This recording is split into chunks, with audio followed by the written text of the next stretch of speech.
Boa noite. Estamos chegando já no final da nossa vigília. E eu confesso a vocês que eu fui muito abençoado em tudo aquilo que eu ouvi. Desde o começo, Dr. Belisário, depois o Dr. Pablo. São conceitos que realmente fazem diferença na nossa vida. São conceitos realmente importantes. Eu quero hoje, nesta nossa parte final, compartilhar com vocês algumas reflexões que considero serem importantes para os tempos dos quais estamos vivendo. Vivemos ainda dias de pandemia, há muita instabilidade, muita preocupação, existem medos diante de todos nós, mas temos que recorrer à esperança que o Senhor Jesus nos dá. O tema que eu preparei para a gente falar aqui hoje vem de algumas reflexões que eu tenho tido nos últimos dias e considero serem bem apropriadas e oportunas para o momento do qual nós estamos vivendo. A palavra descanso, ela pode ser entendida também como alívio. E de uma determinada forma, todos nós gostamos do descanso e do alívio quando algo nos pressiona. Em termos mais práticos, seria chegar em casa no final do dia com aquele sapato apertado e descalçá-lo. Dá um alívio. Sim, ufa, passou. O alívio pode vir de outras naturezas, de outras formas. Mas eu entendo que nós, como povo da esperança, nós, como aqueles que confiamos na palavra do Senhor e que temos nas promessas que Jesus nos deixou, alicerçada a nossa fé, somos agora chamados a levarmos esse descanso, ou esse alívio, essa paz que temos em Cristo a outras pessoas que não têm. Paulo diz em uma das suas cartas que se a nossa esperança se restringir apenas a esta vida, ele diz, somos os mais miseráveis dentre todos. Porque se eu coloco minha expectativa de vida nos 60, 70, 80 ou 90 anos, alguns podem chegar até 100, que passamos neste mundo, e se tudo se concentra nisso aqui, nós somos miseráveis. Que vida sem sentido seria essa se não houvesse esperança? Por que eu estou vivo? Por que eu nasci? Por que eu vim? Porque uma massa explodiu há milhões de anos atrás e agora estamos todos nós aqui? Porque de maneira aleatória, espontânea, inexplicável, a primeira forma de vida surgiu, e esta primeira forma primitiva de vida, ela foi se desenvolvendo, e deu origem a toda a biodiversidade do nosso mundo hoje. Pensar nesse acaso, eu confesso para vocês, é algo que eu não consigo. Já li o que você imaginar de textos, de livros que falam sobre evolução, sobre explicação da vida, mas eu confesso a vocês que eu não consigo. E eu estou falando, não é nem questão de fé, é questão racional. Eu não consigo não crer que Deus criou o mundo. Não dá para essa vida ser apenas isso, para enfrentarmos o que enfrentamos ou para passar aquilo que nós passamos. Eu gosto muito desse verso, inclusive eu vou repetir esse verso amanhã no sermão à noite. Esse é um convite que Jesus faz, dizendo assim, venham a mim, todos que estão cansados e sobrecarregados. E a promessa dele é, e eu vos darei descanso. Eu farei vocês descansarem. nessa vida que cansa, essa vida que oprime, essa vida que rouba a felicidade, que tira os nossos sorrisos, que nos colocam em situações das quais nós não gostaríamos, que não queremos passar, mas temos que passar. Há uma promessa do Senhor Jesus dizendo assim: olha, eu posso aliviar vocês. Esse alívio que você sente quando algo está te apertando e você consegue respirar aliviado, é o que eu posso fazer na sua vida. E esse alívio que Jesus promete é o alívio que vem dele, só dele, e parte das mãos dele. Eu me identifico bastante com o tema desta vigília, porque no mês de janeiro eu passei por uma perda. Essa foto da esquerda que você vê, o meu pai, é a última foto que nós tiramos dele, momento antes dele ser internado, entubado, e do outro lado você vê ali as bombas de infusão que estavam nele no entubamento. Ele ficou entubado do dia 2 de janeiro até o dia 8, quando ele faleceu. As perdas no meio desta pandemia, elas são agravadas. E se você perdeu alguém, sabe do que eu estou falando. Não tem acesso ao caixão, você não tem a cerimônia fúnebre para a despedida, doutor, que é algo importante desse processo de luto. Nós não pudemos ver. Fizemos um culto em memória, sem presença. Reunimos a família em Sorocaba, aqui no interior de São Paulo. Nada foi possível. Quando fomos à funerária levar um terno para colocar no meu pai, falaram assim: olha, pelo Covid não pode colocar terno. E vai colocar em cima do caixão lacrado. E no final, depois eu pensei assim: perdemos um terno, né? Podia ter dado para alguém, porque nem foi possível vesti-lo disso. Então, quando se fala de luto, eu falo ainda de algo que está muito próximo de mim. Você imagina como é que foi a virada de ano para a minha família? No dia 2 já começa com o tubo, termina com perda, tristeza, despedida, saudade. E olhar para esta cena e para essa situação de perda, de morte, obviamente faz com que eu almeje ainda mais o descanso que somente Deus pode dar. Onde se busca o alívio quando a morte bate a porta? No que as pessoas se sustentam diante da fragilidade da nossa vida? Quando nós nos deparamos com as nossas limitações, com um vírus que nos colocou em casa, que nos deu como herança uma máscara, que não sabemos por quanto tempo mais teremos que usar, a situação não está controlada, a pandemia não está resolvida, e outras perdas mais virão. Ou melhor, as perdas continuam vindo, todos os dias, para muitas famílias, para muitas pessoas. Nós estamos lidando com o luto em uma situação atípica, que eu considero mais grave do que em situações normais. Todos aqueles que falam sobre luto falam da despedida, do momento, junto, caixão, de olhar, dar tchau, colocar. Nós não tivemos nada disso. Pelos protocolos de segurança de Sorocaba, nada disso. Então a família decidiu que o melhor era fazer a cremação. E algumas horas depois o meu pai havia virado um vasinho com cinzas dentro. Esse foi o fim da história, dos 74 anos dele de vida, um pote de pó. E quando nós nos deparamos com tais coisas,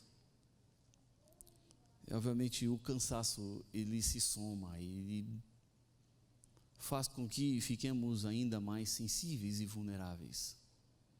E eu volto os meus olhos para Mateus capítulo 11, quando Jesus diz assim: eu vou te dar descanso, eu vou te dar alívio. E é por isso, amigos, que nesse alívio, nesse descanso que Deus nos dá, nós temos que romper com essa ideia mais humanista, vamos assim dizer, que coloca o ser humano como centro de tudo. E este humanismo olha para a centralidade do ser humano, obviamente desconsiderando o caráter criativo e criador do Senhor ao nos formar, olha apenas para a situação humana. O humanismo, ele não transcende. Por isso ele olha para o problema como sendo algo deste mundo, neste mundo e provocado por situações deste mundo. As coisas são ruins? São, mas o problema está aqui. O problema foi causado aqui, o problema é originado aqui. Então o ser humano pode por si mesmo resolver os problemas do mundo. Podemos resolver os problemas do mundo?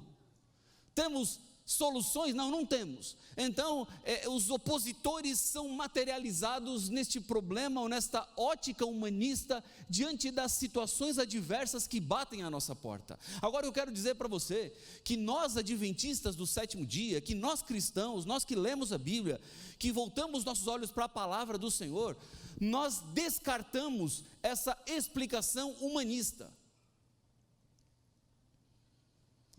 Porque o problema não é deste mundo, neste mundo, para este mundo, resolvido neste mundo. Para nós adventistas, você veja que ali em cima eu fiz um desenho ali, uma bolinha, um tracinho, uma bolinha, porque é para dizer que tudo está nesse mesmo plano. Então a solução está nesse plano. Só que diante da morte, quando você olha para isso, eu te pergunto, que solução tem? Como é que você resolve o problema da morte? Como é que você resolve o problema do luto? Como é que você resolve os seus problemas existenciais, olhando para essa vida apenas da perspectiva daquilo que eu toco, daquilo que eu tenho, daquilo que eu possuo? E eu enxergo que existe uma dimensão maior da qual devemos olhar, e essa aí, que o humanismo tenta vender como algo possível, eu descarto, porque para mim, o adventismo ou o cristianismo, ele vai numa direção diferente. Nós estamos neste mundo, mas olhamos para uma outra realidade, que eu chamei aí de aquela realidade, que tem a ver com o céu, que tem a ver com a eternidade. Para nós cristãos, nós tratamos de dimensões diferentes. Há um problema, e o problema deste mundo, ele é transcendente. Ou seja, o pecado não começou aqui no mundo, certo? O pecado, ele se trasladou do céu para o mundo. Mas segundo Apocalipse capítulo 12, o pecado começa entre os anjos perfeitos. Seres criados com liberdade de escolha, e que um deles, Lúcifer, usou sua liberdade de escolha para rebelar-se contra Deus, porque ele não queria mais obedecer a Deus. Essa liberdade de escolha faz parte do pacote criativo de Deus. Ele deu liberdade para todo mundo. Ele não criou uma montadora ou uma fábrica com robôs lá no céu para fazerem tarefas. Ele criou seres livres que compartilham daquilo que Deus é em essência, amor. Por isso esses seres que amam, seja lá no céu, seja aqui na terra, podem escolher. Inclusive escolher não mais obedecer a Deus. E foi o que Lúcifer fez. Lá começou o pecado. Portanto, para nossa ótica bíblica, nós temos um problema aqui no mundo, mas é um problema transcendente. Começou lá no céu. E esse problema, ele se concretiza aqui na terra, em Gênesis no capítulo 3, quando Adão e Eva deliberadamente escolhem pecar. Eva enganada e Adão por decisão. O pecado entra, passa a fazer parte da humanidade. Adão e Eva, eles eram os representantes da humanidade, são os nossos primeiros pais. Eles decidem o caminho que o mundo trilharia, o caminho do pecado. E quando você tenta explicar tudo isso, obviamente a melhor palavra para todo o enigma do plano da salvação é mistério. Mistério. Como é que anjos perfeitos no céu pecaram? Mistério. Como é que surgiu o sentimento no coração de luz? Mistério. Como os outros anjos que serviam a Deus e que estavam sempre no céu, decidiram seguir Lúcifer? Mistério. É um mistério. Na eternidade vamos entender algumas coisas que hoje nós não entendemos, mas é um mistério que foi provocado no céu e que entrou na terra e que agora resulta como sofrimento para os seres humanos. Essa é a nossa consequência. Agora veja, a nossa dimensão, amigos, amigas, irmãs, irmãos, não é este mundo para este mundo, é deste mundo para aquela realidade. A nossa solução não está aqui.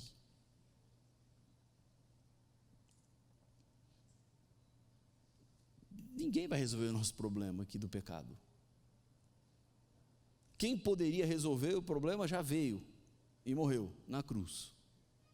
Está solucionado. Nós vivemos naquela realidade do já e não ainda. Já está resolvido o problema do pecado, mas não ainda consumado. Ele se avizinha a nós, ele caminha do nosso lado. Portanto, lidar com o luto, da minha perspectiva cristã, obviamente, é desconsiderar qualquer tipo de abordagem humanista, mas olhar uma abordagem adventista.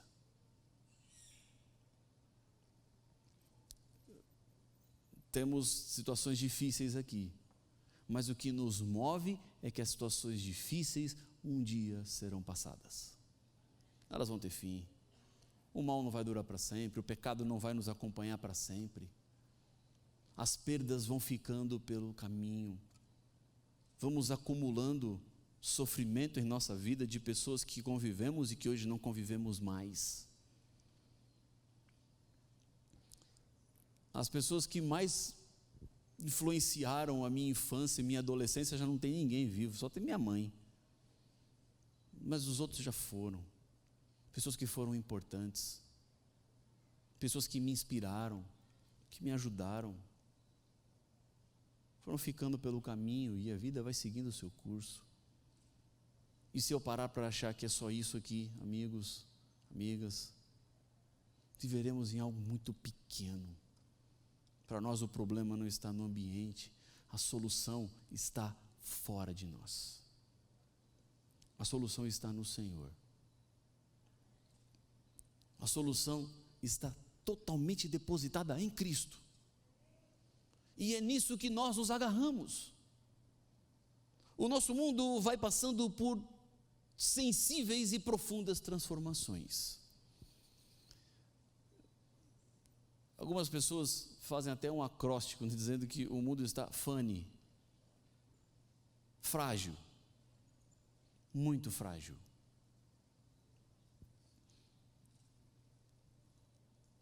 Todos nós nos sentimos frágeis. Todos nós. Com as dúvidas, com as incertezas, com os medos e preocupações, frágeis.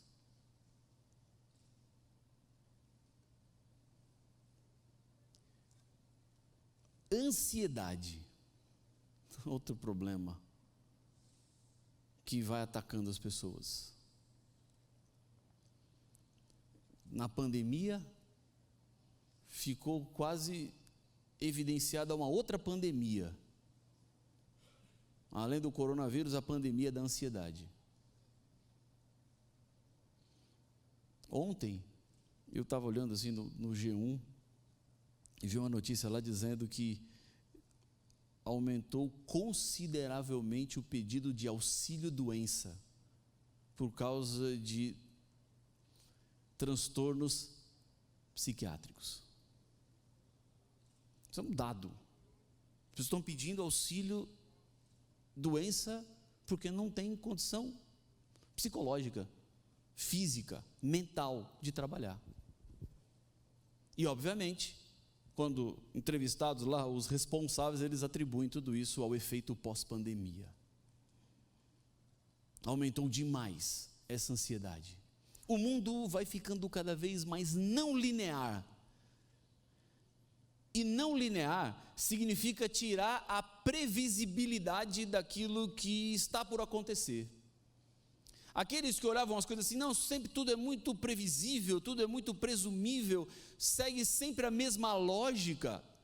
O que está acontecendo hoje é essa não linearidade. Não dá para saber o que vai acontecer depois. Bom, agora a curva está caindo. E se subir de novo? E se subir mesmo com os números de vacinações tendo aumentado? Não sabemos. Não dá para prever. Ninguém sabe o que vai acontecer. Até onde vai? O que nós temos hoje são previsões. Não, está diminuindo, a vacinação está aumentando, as pessoas estão se protegendo. Tá, mas e se aparecer uma outra mutação desse vírus? Já tem a Delta, né? E se depois da Delta vem a próxima? E depois vem outra, e depois vem outra. Vamos ter que nos vacinar todos os anos, a partir de agora, para sempre? É não linear. Nós estamos vivendo um dia por vez, né? Vamos vivendo hoje, vamos amanhã, vamos semana que vem, vamos mês que vem, vamos olhando para ver o que a gente aprende. Vejo que isso é um traço dos dias dos quais estamos vivendo. Não tem mais previsibilidade. Você já não consegue fazer planos a longo prazo. Vai ficando tudo mais encurtado, né?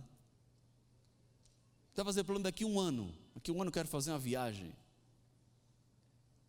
Você consegue fazer esse tipo de plano? Nesse momento você consegue dizer, daqui em agosto do ano que vem eu vou lá para a Europa. Você sabe se vai mesmo para a Europa? Se vai entrar na Europa? Como é que vai ser? Essa é uma característica do mundo da nossa volta. Como as pessoas estão vivendo. E cada vez mais incompreensível. Difícil entender. Quando tudo isso é colocado no mesmo pacote, frágil, ansioso, não linear, incompreensível, as pessoas vão ficando cada vez mais cansadas. Isso aumenta o cansaço, aumenta a dor de viver. Agora, amigos, quando as pessoas olham para tudo isso, existe uma expectativa de que a igreja seja a resposta para um mundo que sofre. E é nesse ponto que eu quero me concentrar a partir daqui. Se nós que sofremos temos esperança e continuamos sofrendo, imagina quem sofre e não tem esperança. A dor chega a ser desesperadora. Aquela dor que torna-se muitas vezes até irracional. E as pessoas enxergam na dor uma forma de lidar com a própria dor. Eu me assusto com o número de adolescentes e jovens que atendo e que converso, que se automutilam. Eu não sei se na minha adolescência isso acontecia, mas se acontecia, eu não conhecia ninguém que fazia isso. Eu nunca tinha ouvido falar disso. Agora isso se tornou aparentemente comum entre os adolescentes. Não, o fulano, a fulana se corta. E eu me sensibilizo com todos esses que sofrem, porque o que eles estão fazendo é uma troca de dor. A dor que sentem dentro é tão forte, é tão angustiante, que quando a pessoa se corta, ela esquece a dor que sente dentro para esquecer a dor da pele. E quando ela coloca na balança, doutor, ela fala assim, é melhor sentir a dor da pele do que essa dor que eu sinto dentro. Eu conversei esses dias com uma adolescente, eu fiquei assustado. Ela está recebendo atendimento psicológico, psiquiátrico, mas ela falou assim, pastor, eu vivo com uma angústia de morte. Eu penso em morrer o tempo inteiro. E eu fiquei triste pela situação. E imaginando uma adolescente, com tanto pouco tempo de vida, convivendo com essa dor, e ela se corta.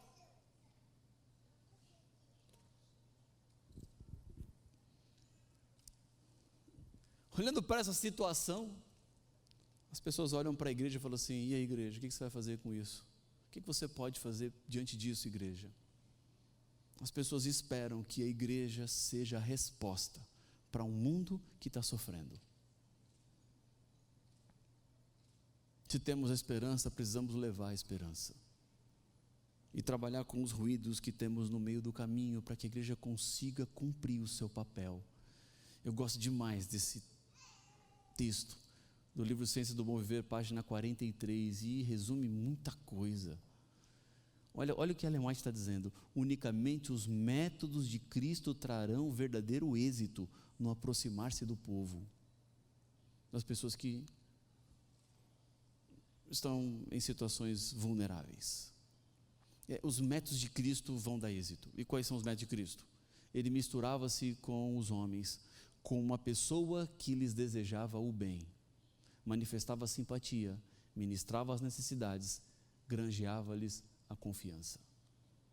E depois disso, ele dizia, vem e segue-me. Para levar esperança ao luto das pessoas, esses são os passos, misturar-se com as pessoas, e misturar-se porque você deseja o bem delas, como Cristo fazia, ser simpático às suas lutas, cuidar das suas necessidades, e assim conquistar a confiança, para que então você possa dizer a elas, siga Jesus, Ele pode lhe ajudar. Em outras palavras, não dá para pular o espiritual, esquecendo das necessidades pessoais.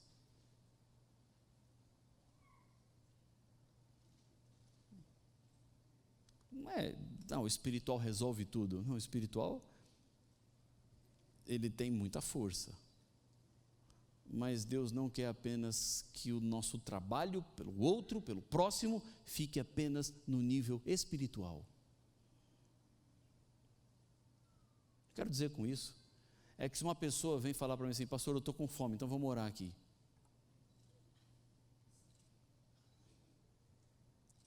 Nesse sentido, amigos, é muito fácil orar, né? Eu oro e levo um pacote para dar ao Senhor, tá aí o problema aí, ó. E o que está com fome? Não, eu já orei já para Deus resolver o problema dele, do pão. Vai continuar com fome. Não estou dizendo que você não tem que orar. Eu estou dizendo que não basta apenas orar.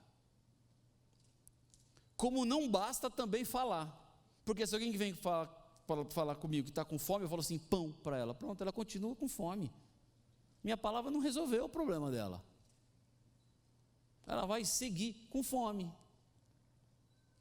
E o que Cristo espera de nós exatamente são esses passos de seguir.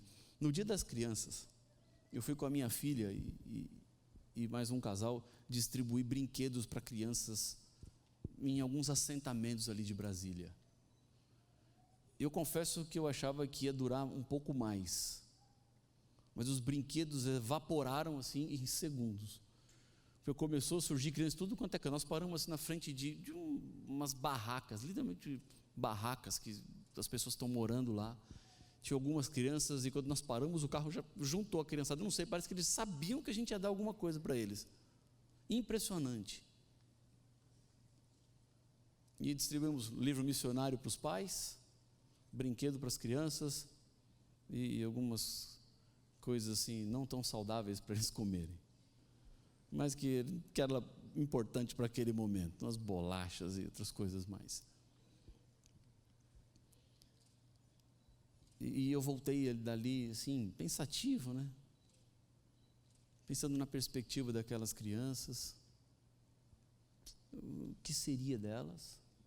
Conversamos com os pais e o governo do Distrito Federal tem até alguns lugares para essas famílias, mas eles não querem ir para lá. Nós perguntamos, vocês já foram para abrigo? Não, abrigo não, a gente prefere ficar aqui, é melhor aqui. E as crianças ali, né, uma preocupação enorme. Para influenciar a vida dessas pessoas é preciso aproximar-se delas, e parar o carro e conversar com elas, ouvir suas dores, suas necessidades. É assim, amigos, nós precisamos mudar o nosso discurso para mudar as nossas ações. Eu entendo que nessa perspectiva líderes apontam um caminho para um evangelho prático,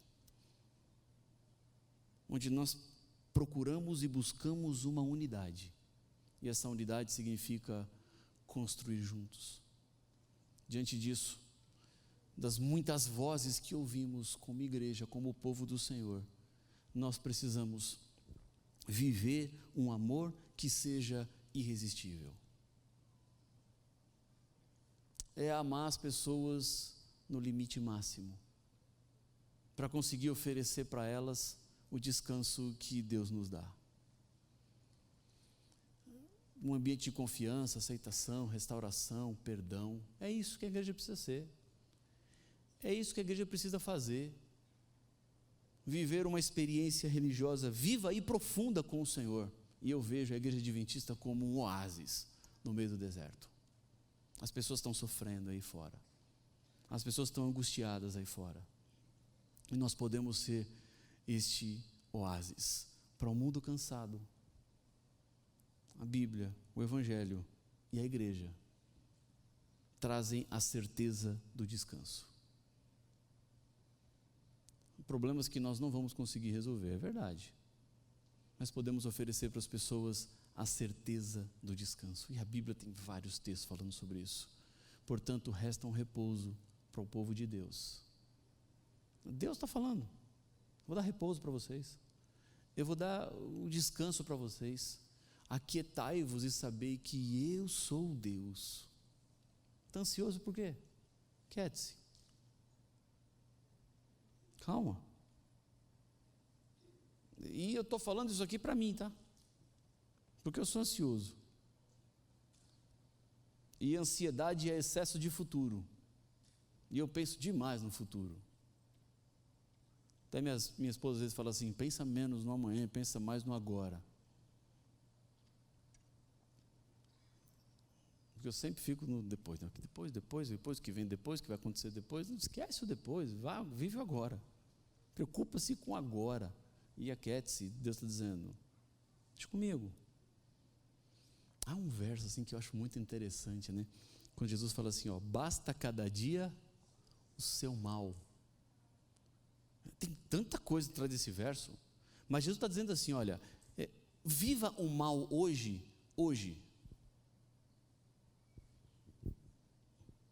Não traga o mal de ontem para o hoje, porque se você trouxer o mal de ontem para o hoje, o mal da semana passada para o hoje, o mal do mês passado para hoje, o mal do ano passado para hoje, você vai se tornar um lixão, um depósito de mal.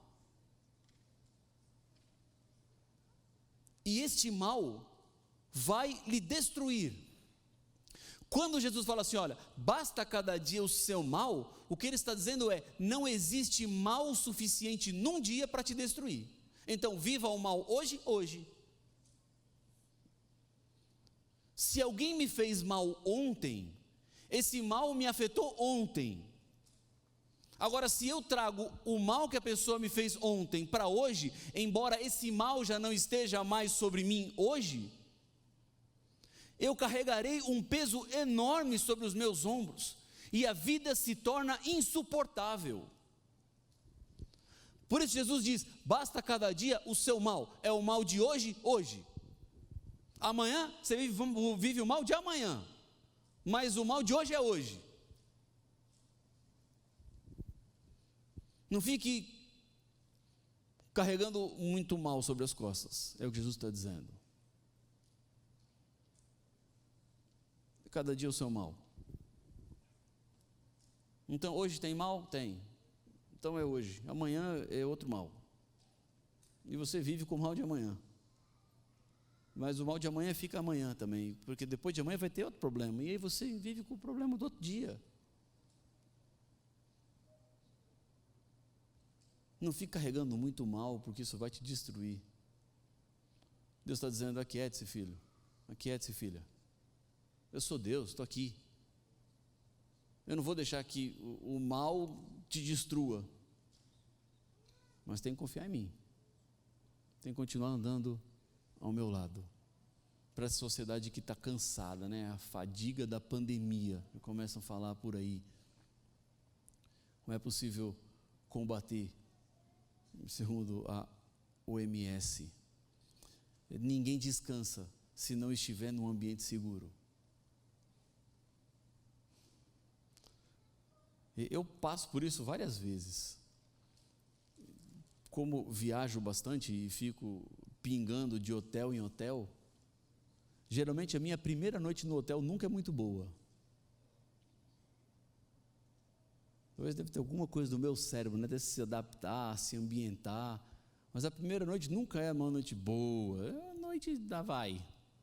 Mas a segunda melhora. Eu já estou num ambiente que eu me sinto mais seguro, né? Me sinto mais confortável, mais ambientado. Mas descansar requer segurança. Se você estiver deitado na cama e ouvir um barulho no quintal,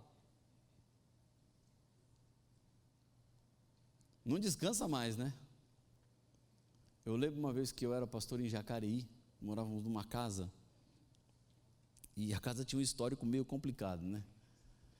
Outras pessoas já tinham sido assaltadas naquela casa, e eu, quando fui morar lá, morava pensando assim: um dia vou ser eu, né? Todos que moraram antes foram, vai chegar a minha hora, né? E de uma madrugada, uma garrafa assim, caiu assim no quintal. Caiu e rolou.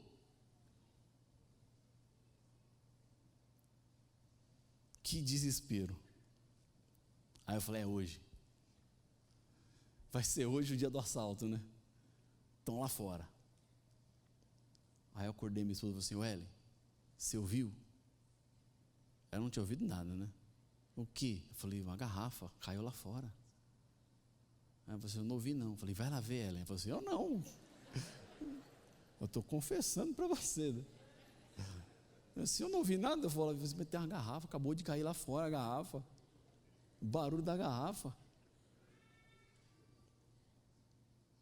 Que angústia, foi só a garrafa que caiu mesmo, não era ninguém. Eu demorei um tempão para ir lá fora. Acendi a luz de fora, pisquei a luz, assim, para esse pessoal ficava com medo, né? Umas técnicas aqui, furada. Mas tomei coragem e fui lá fora, né? Abri a porta e... depois eu saí contando que fui lá fora, né? Vi barulho da garrafa, fui lá fora. Mas hoje eu confesso que fui morrendo de medo.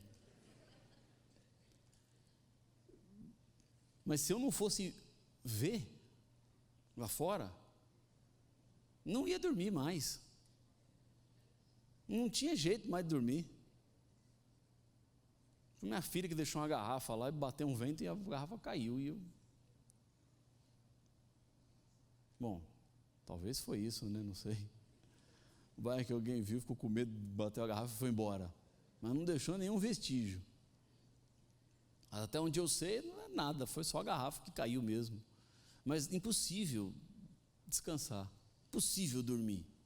Não tem como, vou dormir em paz agora aqui. Não, não vai. Quando você não tira a dúvida de que está tudo bem, que está tudo certo, você não descansa. O descanso espiritual é um dom da graça.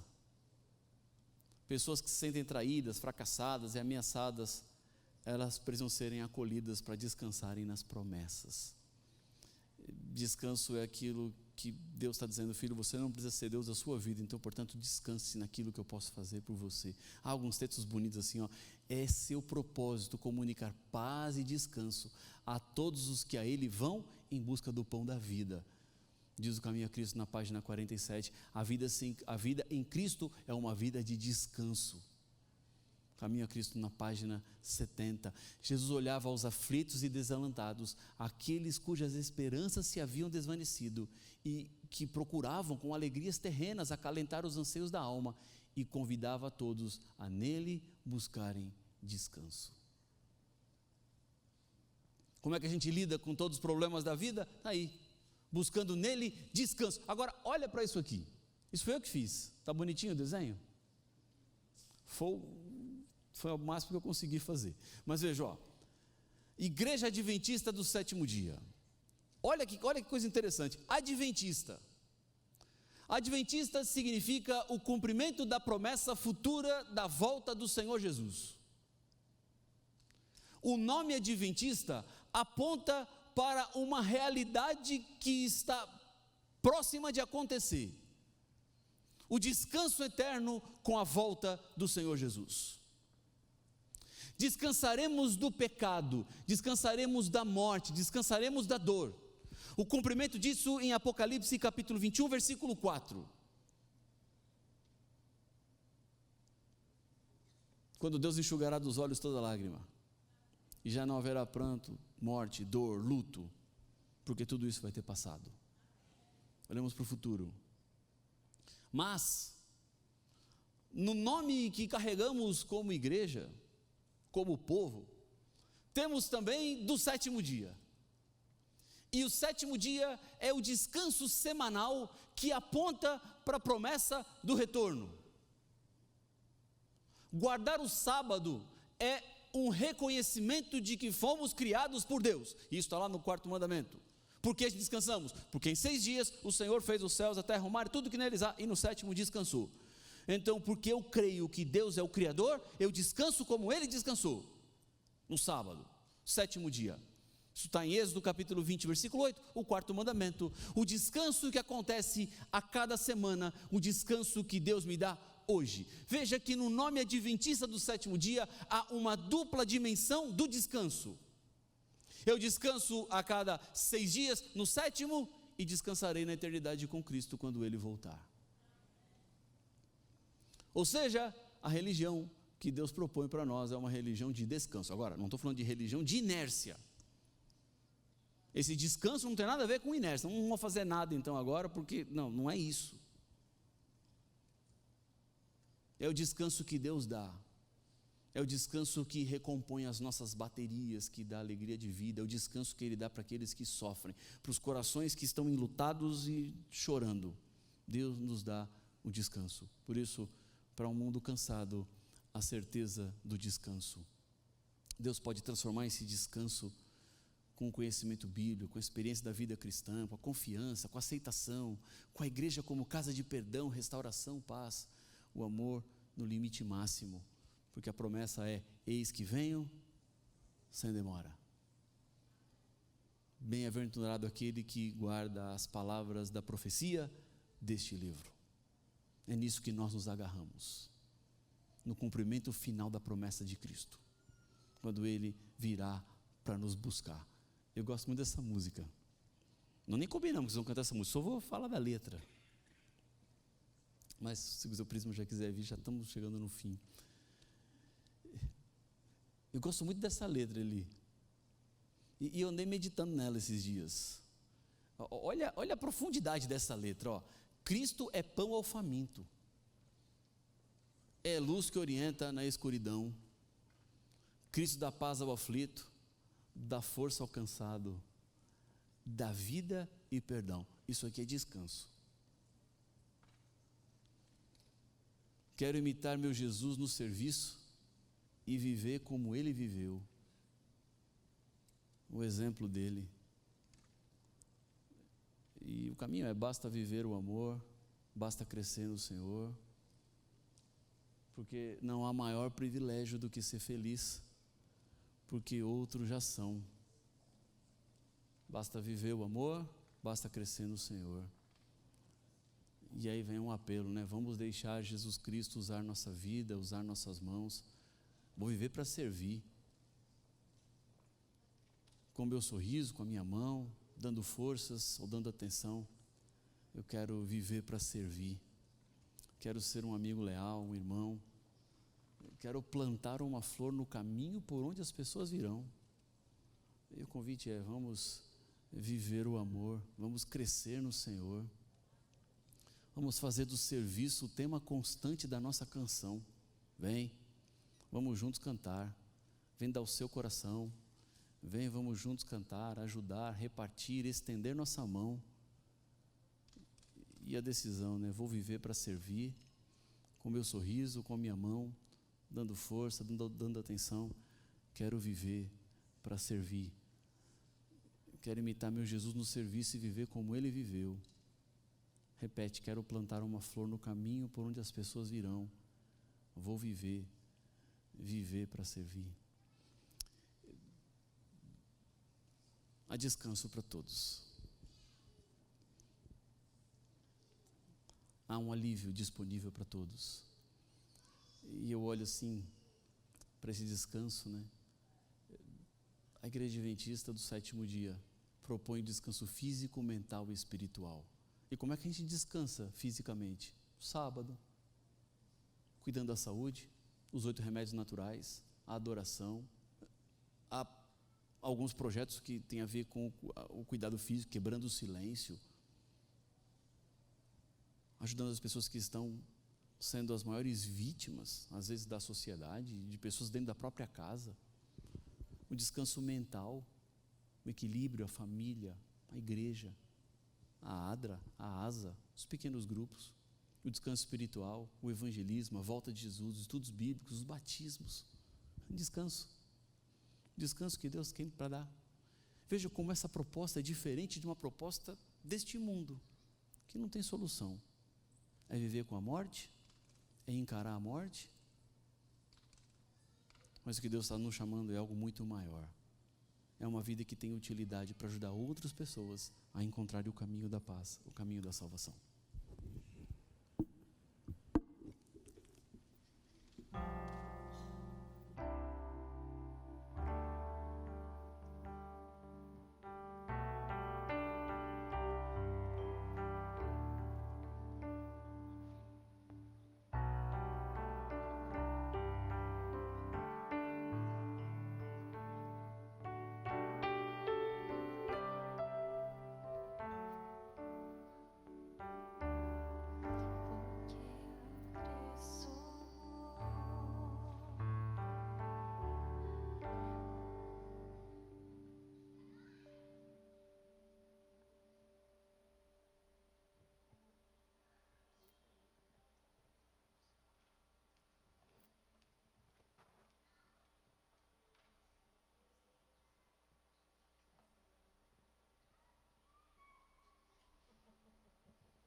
agindo com amor.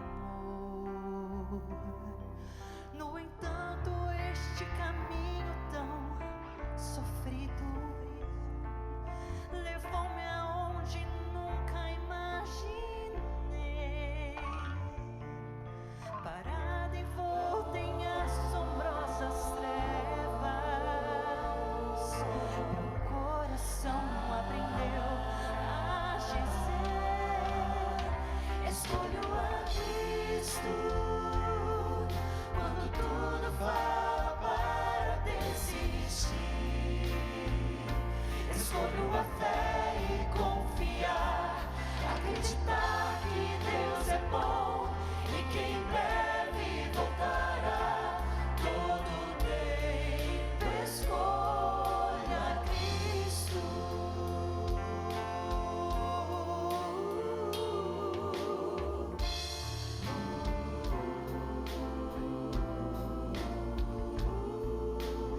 Não conheço toda a minha história,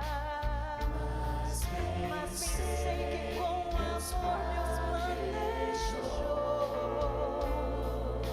Por isso todos os dias me entrego, mesmo quando é difícil entender. Escolho a Cristo.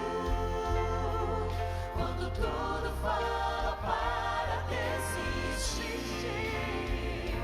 escolho a fé e confiar, acreditar que Deus é bom e que em breve voltará. Todo tempo escolho a Cristo. A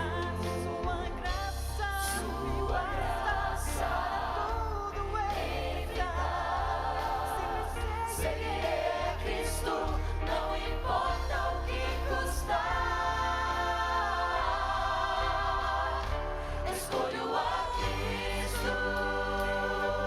Quando tudo fala para desistir, escolho a fé e confiar, acreditar que Deus é bom e que em breve voltará. Todo tempo escolho a Cristo, acreditar que Deus é bom e que em breve voltará. Todo tempo escolho a Cristo.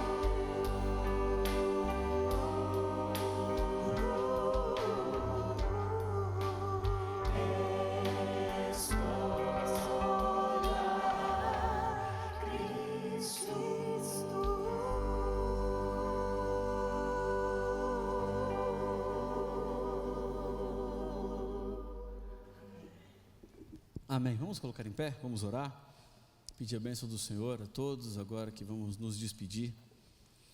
Senhor, Pai nosso, obrigado pelo sábado que o Senhor nos deu. Já estamos nas primeiras horas dessa nova semana, das quais queremos mais uma vez colocar nossa vida nas Tuas mãos. Por isso, Pai, estenda a Tua mão sobre cada filho Teu aqui. Que as bênçãos dos céus sejam sempre abundantes em nossa vida, em tudo aquilo que formos fazer. Passamos por momentos difíceis, é verdade. Temos lágrimas nos nossos olhos, o nosso coração talvez esteja batendo apertado nesse momento, mas nós confiamos no Senhor que pode nos dar o descanso, o alívio tão necessário para continuarmos vivendo nesse mundo.